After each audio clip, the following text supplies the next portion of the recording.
हाय ସାଙ୍ଗମାନେ good morning. କେମିତି ଅଛନ୍ତି ସମସ୍ତେ? ମୁଁ ଆଶା କରୁଛି ଆପଣମାନେ ବହୁତ ଖୁସିରେ ଥିବେ ସମସ୍ତେ। ଫାଷ୍ଟ ଅଫ୍ ଅଲ୍, ଅଲିମ୍ପିକ୍ସରେ ପଦକ ସଂଖ୍ୟା କାହିଁକି ଇଣ୍ଡିଆର କମ୍? ଚଳିତ ବର୍ଷ ଯେଉଁ ପ୍ୟାରିସରେ ହେଉଛି ଅଲିମ୍ପିକ୍ସ, ଇଣ୍ଡିଆର କୌଣସି ଗୋଲ୍ଡ ମେଡାଲ ଏତେବେଳେ ଯାକ ପାଇନାହାନ୍ତି। ଓଭରଅଲ୍ ଇଣ୍ଡିଆର କାହିଁକି ପଦକ ସଂଖ୍ୟା କମ୍ ଅଲିମ୍ପିକ୍ସରେ? କାହିଁକି? ମୁଁ ଆମ ଓଡ଼ିଶାର ରିଆଲିଟି କଥା କହୁଛି। ଆମର ୟୁପି ସ୍କୁଲରେ କୌଣସି ପିଟି ଟିଚର ନାହାନ୍ତି। ଫିଜିକାଲ ଟ୍ରେନିଂ ଟିଚର ୟୁପି ସ୍କୁଲରେ, ଯେଉଁଠୁ ଫାଷ୍ଟ ଷ୍ଟାର୍ଟିଂ ଗୋଟେ ଆଥଲିଟ୍ ତିଆରି ହୁଏ, ଫାଷ୍ଟ ଷ୍ଟାର୍ଟିଂରୁ ଫାଷ୍ଟ କ୍ଲାସ୍ରୁ ତାକୁ ସ୍ପୋର୍ଟସ୍ କଲଚର ଉପରେ ବୁଝା ହେବ। ସବୁ ସ୍ପୋର୍ଟସ୍ ଡିଫରେଣ୍ଟ ସ୍ପୋର୍ଟସ୍ ଉପରେ ତାକୁ ବୁଝା ହେବ। ଇଣ୍ଟରେଷ୍ଟ ସେଇ ଡିଫରେଣ୍ଟ ସ୍ପୋର୍ଟସରେ ଇଣ୍ଟରେଷ୍ଟ ଆସିବ ପିଲାର। ତାପରେ ସେ ଟ୍ରେନିଂ ନେଲା ପରେ ଧୀରେ ଧୀରେ ଇଣ୍ଟରେଷ୍ଟ ବଢ଼ିବ। ବଡ଼ ହେଲା ଆଉ ତାର ଯଦି ଇଣ୍ଟରେଷ୍ଟ ଯେଉଁଥିରେ ଥାଉ, ଯେଉଁ ସ୍ପୋର୍ଟସ୍ ଥାଉ, ହକିରେ ହେଉ, ଖୋଖୋରେ ହେଉ, ଜାଭଲିନ୍ ଥ୍ରୋରେ ହେଉ, କିମ୍ବା ବାସ୍କେଟବଲରେ ହେଉ, କିମ୍ବା ଆମର ବ୍ୟାଡ଼ମିଣ୍ଟନରେ ହେଉ, ଟେନିସ୍ରେ ଯେଉଁଠି ବି ହେଉ, ଡିଫରେଣ୍ଟ ସ୍ପୋର୍ଟସ୍ କଲଚର ଯଦି ସେ ବୁଝିପାରିବ, ଫାଷ୍ଟ ଅଫ୍ ଅଲ୍ ସେ ଫାଷ୍ଟ ଫିଜିକାଲ ଟ୍ରେନିଂ, ତାପରେ ତାର ସ୍ପୋର୍ଟସ୍ ଉପରେ ନଲେଜ ଆସିବ। ତା ସବୁ ସ୍ପୋର୍ଟସ୍ର ରୁଲ୍ ରେଗୁଲେସନ୍ ଦରକାର। ଆମ ସ୍କୁଲରେ ତ ଫାଷ୍ଟ ପିଟି ଟିଚର ହିଁ ନାହାନ୍ତି। ଗୋଟେ ପିଟି ଟିଚର ଓନ୍ଲି ସ୍ପୋର୍ଟସ୍ ବୁଝେଇ ପାରିବନି। ସ୍ପୋର୍ଟସ୍ ପାଇଁ ସ୍ୱତନ୍ତ୍ର ଡିଫରେଣ୍ଟ ସ୍ପୋର୍ଟସ୍ ଟିଚର ଓନ୍ଲି ଦରକାର। ସବୁ ସ୍କୁଲରେ ସ୍ପୋର୍ଟସ୍ ଟିଚର ଦରକାର। ପିଟି ଟିଚର, କାରଣ ପିଟି ଟିଚରରେ ଆମ କ୍ଲାସ୍ ବି ନେଉଛନ୍ତି ନା। ଯିଏ ସ୍ପୋର୍ଟସ୍ ଟିଚର ସେ କ୍ଲାସ୍ କୌଣସି ନେଇପାରିବନି। ସେ ଓନ୍ଲି ଡିଫରେଣ୍ଟ ସ୍ପୋର୍ଟସ୍ ଉପରେ rules regulation, different sports, Olympics, Asian games ତା ଉପରେ ବୁଝିବା ଦରକାର।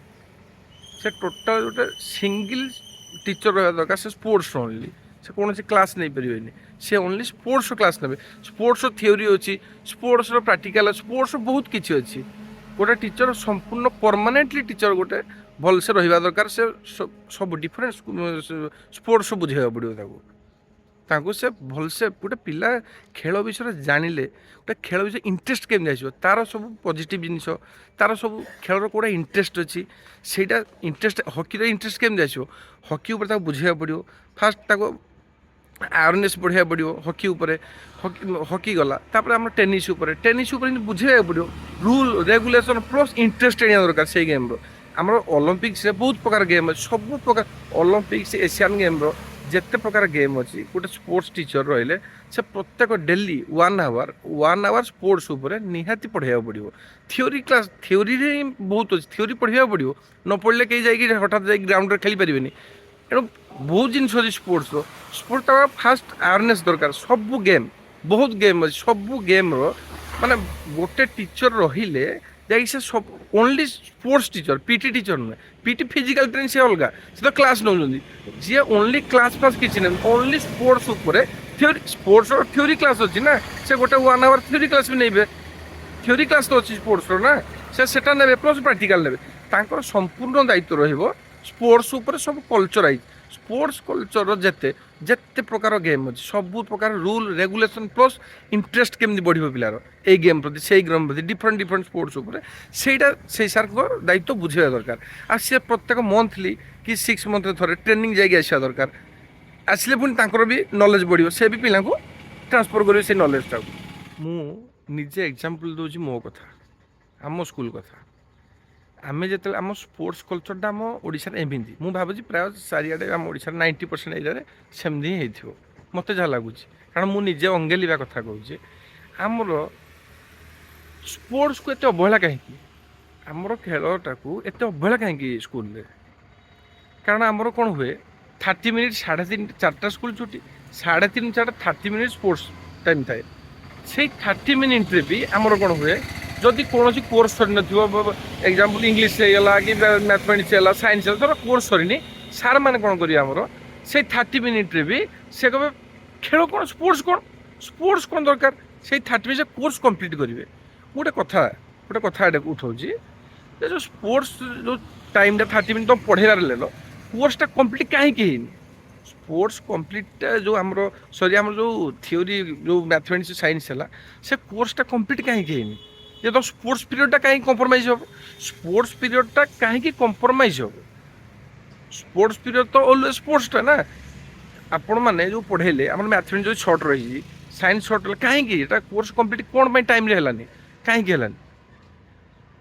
ଆଜିକାଲି ମୁଁ ବହୁତ ସାର୍ଙ୍କଠୁ ଶୁଣୁଛି, ସେ କହୁଛନ୍ତି ଆମର ବହୁତ କାମ ଗଭର୍ଣ୍ଣମେଣ୍ଟର ରହୁଛି, ସାର୍ ବହୁତ କାମ ରହୁଛି।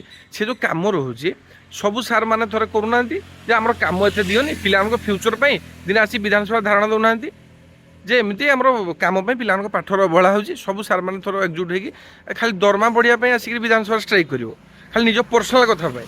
ଦରମା ତ ଆମେ ତ ସେଇଥିରେ କେହି କ୍ୱେଶ୍ଚିନ୍ କରୁନାହାନ୍ତି। ଆପଣମାନେ କଷ୍ଟ କରୁଛନ୍ତି ପ୍ରାପ୍ୟ ପାଇବେ, ସେଟା କେହି କ୍ୱେଶ୍ଚିନ୍ କରୁନାହାନ୍ତି। ଆପଣମାନେ କେଉଁଦିନ ପିଲାଙ୍କ ପାଇଁ ଚିନ୍ତା କରୁଛ ସ୍ପୋର୍ଟସ୍ ପାଇଁ? ସରି, ସ୍ପୋର୍ଟସ୍ର ଯେଉଁ ଟାଇମ୍ଟା ଆପଣମାନେ କମ୍ପ୍ରମାଇଜ୍ କଲେ, ସେଇ ସ୍ପୋର୍ଟସ୍ରେ ପିଲାଟା କାହିଁକି କମ୍ପ୍ରମାଇଜ୍ କରିବ? ତ ମ୍ୟାଥମେଟିକ୍ସ ସାଇନ୍ସର ଯଦି ଆମର କୋର୍ସ କମ୍ପ୍ଲିଟ୍ କ'ଣ ପାଇଁ ହେଲାନି, କାହିଁକି ହେଇନି, ସେଇଟା ଆପଣମାନଙ୍କର ଭୁଲ। ଆପଣମାନେ କାହିଁକି କମ୍ପ୍ଲିଟ୍ କଲେନି? ଆଉ ଯଦି ବି ନ କଲେ ସେଇଟା ପାଇଁ ତ ଆପଣ ଉପାୟ କରିବେ କେମିତି କମ୍ପ୍ଲିଟ୍ କରିବା ପାଇଁ। ଏକ୍ସଟ୍ରା କ୍ଲାସ୍ ନେବେ, କେଉଁଠି ଗୋଟେ ଦେଖିକି ଏକ୍ସଟ୍ରା କ୍ଲାସ୍ କରିବେ, କି ସଣ୍ଡେ ଦିନ କ୍ଲାସ୍ କରନ୍ତୁ ଆସିକି। କିନ୍ତୁ ଦରକାର ନା କୋର୍ସଟା କମ୍ପ୍ଲିଟ୍ ତୁମେ ସେଇଥିରେ କରିବ। ବାଇଦ ତୁମେ ସ୍ପୋର୍ଟସଟା କାହିଁକି କମ୍ପ୍ରମାଇଜ୍ କରିବ ସେଥିରେ? ମୁଁ ନିଜେ ଆମ ଅଙ୍ଗାଲିଆ କଥା କହୁଛି। ଆମର ଯଦି ସ୍ପୋର୍ଟସ୍ କ୍ଲବ୍ ବେଳକୁ ଆମ ପିଲା ବାହାରିଲା ବେଳକୁ ନା ଆଜି ଇଂଲିଶ ସରିନି, ଇଂଲିଶ 30 ମିନିଟ୍ରେ କ୍ଲାସ୍ ହେବ, ଏମିତି ଆମର ହୁଏ। ସ୍ପୋର୍ଟସଟା କାହିଁକି କମ୍ପ୍ରମାଇଜ୍ ହେବ? ଏମିତିକି ଆମର ସେଥିରେ ପୁଣି ଅଲମ୍ପିକ୍ରେ ଆମେ ସ୍ୱର୍ଣ୍ଣ ଖୋଜିବା। ଏଇ ଯେଉଁ ପରିସ୍ଥିତିରେ ଗୋଟେ ପିଲାକୁ ଯଦି ସ୍ପୋର୍ଟସ୍ ପିରିୟଡ଼ଟା କ୍ୟାନସଲ୍ କରିକି ପାଠ ଆଡ଼େ ନେଇକି ସାଇନ୍ସ ପଢ଼ା ହେବ, ସେଥିରେ ଆମେ ଅଲମ୍ପିକ୍ସରେ ଗୋଲ୍ଡ ଖୋଜିବା, ସିଲଭର ଖୋଜିବା, ବ୍ରୋଞ୍ଜ ଖୋଜିବା, କେମିତି? ଅସମ୍ଭବ। ସ୍ପୋର୍ଟସଟାକୁ ମାରି ଦିଆଯାଉଛି। ବର୍ତ୍ତମାନ ସ୍ପୋର୍ଟସଟାକୁ କଲଚର ବୋଲି କିଛି ମାନୁନାହିଁ, ମାରି ଦିଆହେଉଛି ସ୍ପୋର୍ଟସକୁ। ସ୍ପୋର୍ଟସକୁ ଉପରକୁ ଉଠାଇବାକୁ ହେଲେ ପ୍ରତ୍ୟେକ ସ୍କୁଲରେ ଜଣେ ସ୍ପୋର୍ଟସ ଟିଚର ଓନ୍ଲି ଦରକାର। ସ୍ପୋର୍ଟସରେ ବହୁତ ଥିଓରି କ୍ଲାସ୍ ଅଛି। ଥିଓରି ନ ବୁଝେ ତମେ ପ୍ରାକ୍ଟିକାଲ ଖେଳିପାରିବନି। ଥିଓରି ବହୁତ ଜିନିଷ ଅଛି, ମାଇଣ୍ଡ ଗେମ୍ ବହୁତ, ଥିଓରି କ୍ଲାସ୍ ବହୁତ ଅଛି ନା। ଗୋଟେ ସ୍ପୋର୍ଟସ ଟିଚର ଦରକାର। ଟିଚର ନହେଲେ ସେ ଜିନିଷ ବୁଝେଇ ପାରିବନି, ସେ ଅପଡେଟ୍ ବି ହେବା ଦରକାର। ରୁଲ୍ ରେଗୁଲେସନ୍ ମୁଁ ଆଜି 100% କହିବି, ଯେତିକି ଆମ ପିଟି ସାର୍ ସବୁ ସ୍କୁଲ ଓଡ଼ିଶା ଯାକ ସ୍କୁଲ ସାର୍ମାନଙ୍କୁ ମୁଁ କହୁଛି, ଯେତେ ବି ସାର୍ ଅଛନ୍ତି ସବୁ ଅଲମ୍ପିକ୍ସରେ କେତେଟା ଗେମ୍ ଖେଳ ହେଉଛି, କ'ଣ ଗେମ୍ ତା ନାଁ ବି ଜାଣିନଥିବେ। ରୁଲ୍ ରେଗୁଲେସନ୍ ଦୂର କଥା, ଗେମ୍ର ନାଁ ବି ଜାଣିନଥିବେ। କାହିଁକି? ଆମେ ଅଲମ୍ପିକ୍ସର ଗୋଟେ ଆୱାରନେସ୍ କଲେ ହେବନି? ମନ୍ଥଲି ୱିକଲି ଗୋଟେ 1 ଆୱାର ଅଲମ୍ପିକ୍ର କ୍ଲାସ୍ ନେଲେ ହେବନି? ଅଲମ୍ପିକ୍ ଉପରେ କ'ଣ ଗେମ୍ ଅଛି ସବୁ ଗେମ୍ ଉପରେ ବୁଝେଇଲେ ହେବନି? ଏସିଆନ୍ ଗେମ୍ରେ କ'ଣ ଗେମ୍ ଅଛି ବୁଝେଇଲେ ହେବନି? ତା ପାଇଁ ସ୍ୱତନ୍ତ୍ର ଓନ୍ଲି ଟିଚର ଦରକାର। ସିଏ ହେଲେ ସେ କୌଣସି ପାଠ ଉପରେ ସେ ପଢ଼େ, ସିଏ only sports theory, sports practical ସେ ତା ଉପରେ ପଢ଼େଇବେ। ସେଇଟା ହେଲେ କ'ଣ ପିଲାମାନେ ବୁଝିପାରିବେ। ଆଉ ଆଜି ହକିରେ ଇଣ୍ଟରେଷ୍ଟ କାହିଁ ପିଲାଙ୍କୁ ଆସୁନି? ଟେନିସରେ କାହିଁ? କେତେଟା ସ୍କୁଲରେ ଜ୍ୟାକେଟ୍ ଅଛି, କେତେଟା ହକି ଷ୍ଟିକ୍ ଅଛି? 11ଟା ହକି ଷ୍ଟିକ୍ ଥିବ ସବୁ ସ୍କୁଲରେ। ହକି ଷ୍ଟିକ୍ ଅଛି 11ଟା। କୌଣସି ସ୍କୁଲରେ ମୁଁ ଗ୍ୟାରେଣ୍ଟି ଦେବି କହିବି ପିଲା ଧରି ନଥିବେ ହକି ଷ୍ଟିକ୍। ହକି ଷ୍ଟିକ୍ ଦେଖିନଥିବେ ପିଲା ସ୍କୁଲରେ। ହକି ହଉ, ବ୍ୟାଡ଼ମିଣ୍ଟନ ହଉ, କେତେ ଜଣ ଖେଳିଛନ୍ତି? ଜାଭଲିନ୍ ଥ୍ରୋ ପିଲା କେତେ ଦିନ ଅଭ୍ୟାସ କରୁଛନ୍ତି? ଏଇ ଆନୁଆଲ୍ ଫଙ୍କସନ୍ ଦିନ, ତା ପୂର୍ବରୁ 2 ଦିନ ଆଗରୁ। କାହିଁ ଜାଭଲିନ୍ ଥ୍ରୋର କ୍ଲାସ୍ ହେବନି? ଜାଭଲିନ୍ ଥ୍ରୋ କାହିଁକି 30 ମିନିଟ୍ ପିଲା ପର୍ ଡେ ଶିଖିବେନି? এটা ଗୋଟେ ଟ୍ରେନିଂ ଦରକାର, ପିଲା ଶିଖିବା ଦରକାର। ଗୋଟେ ସ୍ପୋର୍ଟସ୍ ଟିଚର ରହିଲେ ସେ ଟୋଟାଲ୍ ସବୁ ସ୍ପୋର୍ଟସରେ ନଲେଜ୍ ଥିବା ଦରକାର। ଆଉ ସବୁ ସ୍ପୋର୍ଟସର ଟ୍ରେନିଂ ଆସିକି ସେ ପିଲାମାନଙ୍କୁ ଶିଖେଇବା ଦରକାର। ତାପରେ ପିଲାମାନେ ଯାଇକି ଶିଖିବେ। ଆଉ ଆମେ ଏବେ କହିବା ଗୋଲ୍ଡ କାହିଁକି ଆସିଲାନି ଅଲମ୍ପିକ୍ରେ, କାହିଁକି ସିଲଭର ଆସିଲାନି? କେମିତି ଆସିବ? ମୁଁ ମୋ ଲାଇଫ୍ର ଅଙ୍ଗେଲିଭା କଥା ଗୋଟେ ଷ୍ଟୋରି କହୁଛି, ରିଅଲ୍ ଷ୍ଟୋରି। ଥରେ କ'ଣ ହେଇଛି, ଆମର ସ୍ପୋର୍ଟସ୍ ପିରିୟଡ଼ରେ ମୁଁ କ୍ରିକେଟ୍ ବ୍ୟାଟ୍ ଧରିକି ଆମର ପ୍ଲେଗ୍ରାଉଣ୍ଡକୁ ଯାଉଛି। ସବୁ ପିଲା ବି ଗଲେ, ମୁଁ ବି ଯାଇଛି। ହଠାତ୍ ସାର୍ ଡାକିଲେ ଯେ ସ୍ପୋର୍ଟସ୍ ଆଜି କ୍ୟାନସେଲ୍, ତ ସବୁ ଆସ ଆଜି କ୍ଲାସ୍ ହେବ। ସେଠୁ ପୁଣି ସବୁ ଦୌଡ଼ିକି ଆମେ ପଳେଇ ଆସିଲୁ କ୍ଲାସ୍ ପାଇଁ। ସବୁ ପିଲା ବସି, ମୁଁ ଲେଟ୍ରେ ଆସିଲି, ବ୍ୟାଟ୍ ମୋ ହାତରେ ଅଛି। ତ କହିଲି sir May coming sir. Sir ମୋତେ କହିଲେ ଓହୋ ସଚିନ ତେନ୍ଦୁଲକର ହବ ତମେ, ସଚିନ ତେନ୍ଦୁଲକର ଆସିଲ, ଏମିତିଆ ତାଚ୍ଛଲ୍ୟ ମନୋଭାବରେ ମୋତେ କହିଲେ। ସବୁ ପିଲା ହସିଲେ। ମୋତେ ଏତେ ଅଫର୍ଡେଟ୍ ଲାଗିଲା, ମୋତେ ଏତେ ଖରାପ ଲାଗିଲା, ମୋତେ ଇଚ୍ଛା ହେଲା ସ୍କୁଲରେ ମୁଁ କେବେ ବ୍ୟାଟ୍ ଧରିବିନି କେବେ। ଏତେ ଖରାପ ଲାଗିଲା। ଯଦି ଆମ କଲଚର ମାନେ ସାର୍ମାନଙ୍କ ମେଣ୍ଟାଲିଟି ଯଦି ଏମିତି ଅଛି ସ୍ପୋର୍ଟସ୍ ଉପରେ, ଆମେ କେମିତି ସ୍ପୋର୍ଟସ୍ ଉପରେ ଉପରକୁ ଯିବା? ଲିଙ୍କ୍ ଲେବୁଲ୍ ଯଦି ସ୍କୁଲ ଟାଇମ୍ରେ ସାର୍ମାନେ ପିଲାମାନଙ୍କୁ ଉତ୍ସାହ କରିବେ ନା ନା ସ୍ପୋର୍ଟସରେ ବହୁତ କ୍ୟାରିୟର ଅଛି, ସ୍ପୋର୍ଟସ୍ ଉପରେ ବୁଝେଇବେ, ସ୍ପୋର୍ଟସ୍ ଉପରେ ଏନକରେଜମେଣ୍ଟ କରିବେ, ନିହାତି ଗୋଟେ ପିଲା ଇଣ୍ଟରେଷ୍ଟ ଆସିବ ସ୍ପୋର୍ଟସ୍ ପାଇଁ। ତାପରେ ଆମ ସ୍କୁଲରେ କେଉଁଠି ଆମର ଗୋଟେ ଫଟୋ ଅଛି ସଚିନ ରମେଶ ତେନ୍ଦୁଲକର, ତାଙ୍କ କ୍ୟାରିୟର ରେକର୍ଡ଼ ଉପରେ ଫଟୋ ସହିତ ଦିଲ୍ଲୀପ ତିର୍କି ହକିର, ଆମର ଇଣ୍ଡିଆର ଗୌରବ, ଇଣ୍ଡିଆର କ୍ୟାପ୍ଟେନ୍, ଓଡ଼ିଶାର ଗୌରବ, ତାଙ୍କର ଗୋଟେ ଫଟୋ ସହିତ ତାଙ୍କ କ୍ୟାରିୟର ଆଉ ରେକର୍ଡ଼ ଉପରେ କିଛି ଲେଖା ଅଛି? ଇଗ୍ନେଶ ତିର୍କି, ପ୍ରଭୋଦ ତିର୍କି ହକିର ମାନେ ଗୋଟେ ଆମ ଇଣ୍ଡିଆର ରିପ୍ରେଜେଣ୍ଟ କରିଛନ୍ତି, ରିପ୍ରେଜେଣ୍ଟେଟିଭ୍ ନେଇଛନ୍ତି, କ୍ୟାପ୍ଟେନ୍ ବି ହେଇଛନ୍ତି।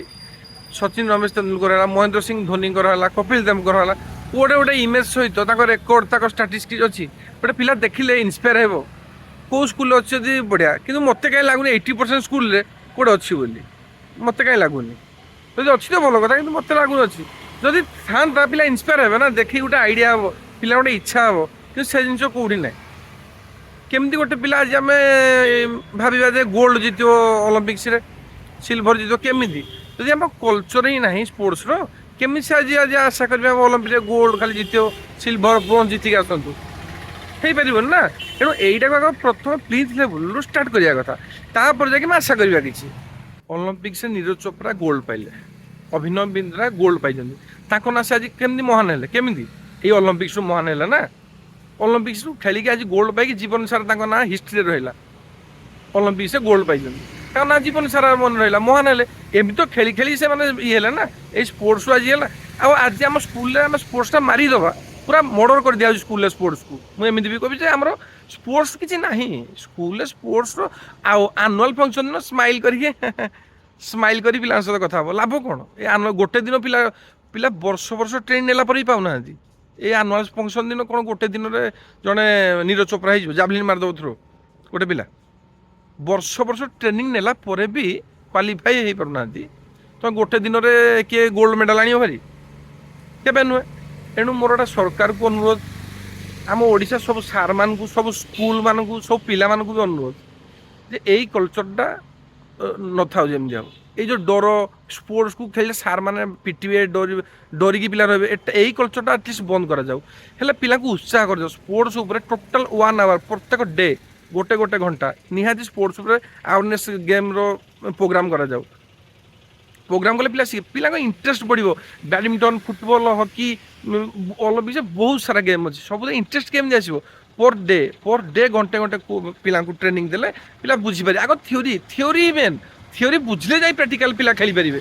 ଥିଓରି ତ ରୁଲ୍ ରେଗୁଲେସନ୍ ନ ଜାଣିଲେ ପିଲା କେମିତି ଗେମ୍ ଦେଖେ? ଗେମ୍ର ଇଣ୍ଟରେଷ୍ଟ କେମିତି ଆସିବ? ରୁଲ୍ ଆଉ ରେଗୁଲେସନ୍ ଜାଣିଲେ ଗେମ୍ର ଇଣ୍ଟରେଷ୍ଟ ବଢ଼େ, ତାପରେ ଯାଇ ପିଲାର ଇଣ୍ଟରେଷ୍ଟ ହେଲେ ନାହିଁ ମୁଁ ଏଇ ଗେମ୍ଟା ଖେଳିପାରିବି। ପିଲାର ନିଜର ଗୋଟେ ଭିତରେ କ'ଣ ଅଛି କେମିତି ଜାଣିବ?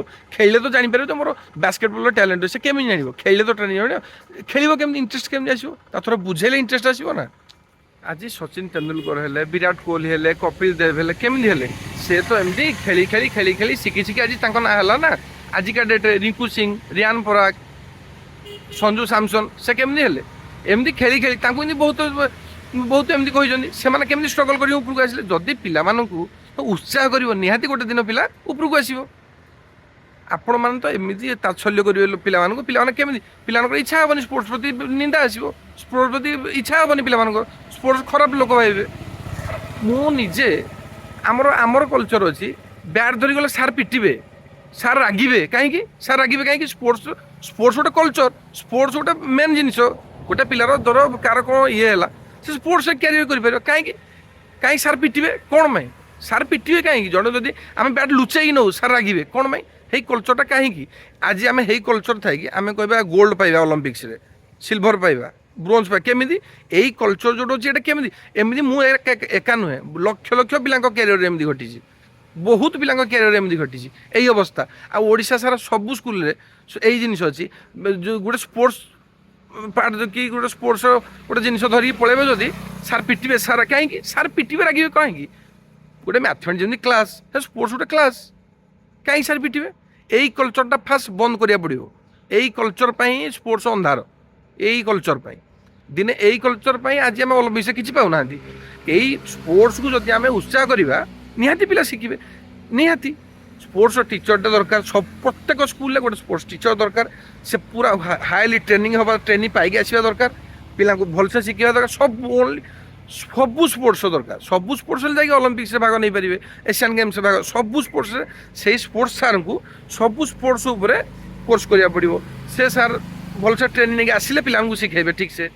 ମୋର ଆଉ ଥରେ ଅନୁରୋଧ ରହିଲା ଆମ ଓଡ଼ିଶା ସରକାରଙ୍କୁ, ଓଡ଼ିଶାର ସବୁ ସ୍କୁଲମାନଙ୍କୁ, ଆଉ ଓଡ଼ିଶାର ସବୁ ପିଲାମାନଙ୍କୁ, ଯେ ଏଇ ସାର୍ମାନଙ୍କୁ ଡରିବା, ସ୍ପୋର୍ଟସ୍ ଖେଳିଲେ ସାର୍ମାନଙ୍କୁ ଡରିବା, ଏଇ କଲଚରଟା ଉଠିଯାଉ, ଏଇ କଲଚର ନ ରହୁ। ଏଇ କଲଚରରେ ପିଲାମାନେ ସ୍ପୋର୍ଟସ୍ ପ୍ରତି ଖେଳିବାର ଇଚ୍ଛା ମନୋଭାବ ମରିଯିବ।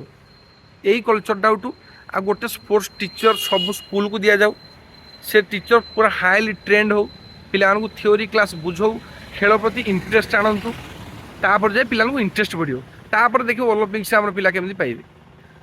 ଆଉ ତ କିଛି ନାହିଁ, ସ୍ପୋର୍ଟସ୍ କହିଲେ କଲଚର ଓଡ଼ିଶାରେ ଆମର ତ ପ୍ରାୟ କିଛି ନାହିଁ। କେମିତି ଗୋଟେ ପିଲା ଇଏ କରିବ? एणु मोर गोटे अनुरोध रहा सरकार ओडिशा पिला ओडिशा स्कूल पिला स्कूल टीचर मानक यही कल्चर उठे पिला उत्साह करा एणु बढ़िया से हम मु क्या विषय कहूनी क्या ये कहूनी मो कथा कहली मो अंगेली भाई कथा कही प्लस आम स्पोर्ट्सटा केमती उपरକୁ उठिବ ସେଇ କଥା नहीं मुझे एणु प्लीज शेयर करूँ एटा ओडिशा समस्त पिला जानतु एटा यही भिडियोटा बहुत मात्रा शेयर करूँ आ लाइक करूँ सब्सक्राइब करूँ जय जगन्नाथ जय श्री राम मु कौ सार मान को खराब कहनी कि यही सार मान खराब कहनी है फास्ट कथा से सार मान आज ये ए भिड भी कर सार मान शिखी पाठ पढ़ी आज ये भिडटे भी सेयार कर किंतु मु रियलिटी आम खराब जिन जो रियलिटी सैड रियलिटी से कहली से कह दरकार कहीं अवेयरनेस दरकार से न कहले भी भल नुहे एणु से सैडा भी देखा पड़ुची से मुझे कहली एणु मोर जदि किसी भूल थी से मत क्षमा करेंगे किंतु जोड़ा सत मुझे कथा आज मुझे कहली केते जन सार स्कूल पिला को बुझाई स्पोर्ट्स आज तुम स्पोर्ट्स खेलिले तुम सचिन रमेश तेंदुलकर परी भारत रत्न पाइपर अर्जुन पुरस्कार पाइपर राजीव गांधी खेल रत्न पुरस्कार पाइपर स्पोर्ट्स एत जिनस ये प्रोवाइड गवर्नमेंट करुच्ची जिनस केते पिला सार मैंने केते एग्जांपल देइजंदी कि आज तुम दिलीप तिर्की सार हो पारे कि हॉकी खेलिकी केबे को सार पिला एग्जांपल एमती स्पोर्ट्स कल्चरटा पढ़ाई केबे एग्जांपल देइजंदी मते कहीं लगुनि केबे एमती एग्जांपल देला पर मु जो कथाटा मो सहित घटी मु जो मो अंगेली कथा कहली मो सहित एका नुहे बहुत पिला सहित घटी बहुत पिला तो घटी सियोर 100% घटी तात्सल्य पर जदि कह तुम आसिल तुम सचिन तेंदुलकर हम एमती जदि सार कहे केते खराब लगे गोटे स्पोर्ट्स इक्विपमेंट धरने गोटे पिलार इच्छा हेनी एत तो खराब लगी आम ये आशा करा ओलंपिक्स गोल्ड जीतवा सिल्वर जीतवा ब्रोंज जीतवा केबे आशा आशा कर लाभ ना आम तो कल्चर ही ना आशा करेंगे कौटू आम तो स्पोर्ट्स कल्चर ही ना आशा कले कौन हम केमती पिला ट्रेनिंग नहीं नहीं इयरली 5 ईयर 6 ईयर नहीं भी क्वालिफाइड हो पारना आम तो कल्चर ही ना केमती आशा करा आम मोर ओडिशा सरकार को गोटे अनुरोध सब प्रत्येक स्कूल भल खेल पड़िया दरकार सब स्पोर्ट्स इक्विपमेंट दरकार आ इंडिविजुअल स्पोर्ट्स टीचर दरकार एति आ स्पोर्ट्स उपर को आगे सेकेंड कथा हूँ सार मान को काम वर्कलोड ऑफिशियली वर्क एत न दे पिला पाठ पढ़ाई से ध्यान देवे वर्कलोड काम हटई देले से पाठ पढ़ाई भीतर आहरी ध्यान देवे तेणु पिला फ्यूचर भी भल हम आ गोटे कथा हूँ आम जिते महान महान स्पोर्ट्स अच्छा खेलाड़ी हॉकी आम मेजर ध्यानचंद दिलीप तिर्की सार इग्नेश तिर्की सार धनराज पिले सार एमानकर सब फोटो प्लस रेकर्ड स्टाटिस्टिक सब स्कूल फोटो मध्यम देखा सेटा हेल्ले कौन हम पिला इंस्पायर हे देखिए जिते आम स्पोर्ट्स जिते महान मान खेल एवं नीरज चोपड़ा आज सिल्वर पाई देन आमर अच्छा साइना नेहवाल अच्छा सानिया मिर्जा अच्छा मानकर सब फोटो सहित रेकर्ड स्टाटिस्टिक सब स्कूल सब कांथरे जमी मारा जाए से मारी रखिले पिला देखिले इंस्पायर हे सेटा गोटे रिक्वेस्ट एतिक पिला इंस्पायर खेल प्रति बढ़